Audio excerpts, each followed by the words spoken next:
yeni ilə qədəm qoyur. Qulun oğlunuz, qədəmin mübarək olsun, sayılı olsun.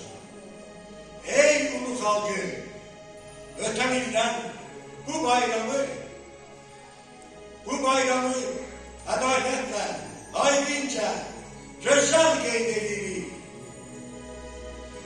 Əbədi olsun, xalqımız iki doğulu,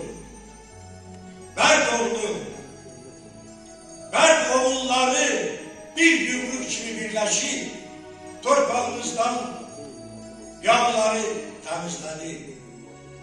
Torpaqlarımıza uzanan xain əllər kəsdi. Uğur olsun. Ötən il çox gözəl, böyük uğurlarla yadda qaldı. İnsanlar qurdu, yarattı.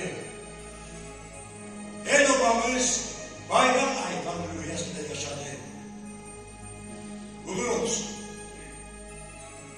Ulu Naxçıvanı, Qarlı Qaradağları ucalar olsun. Kölgəlicə qaba ağacı yaşar olsun. Ağ köpüklü, köklü suyun akar olsun.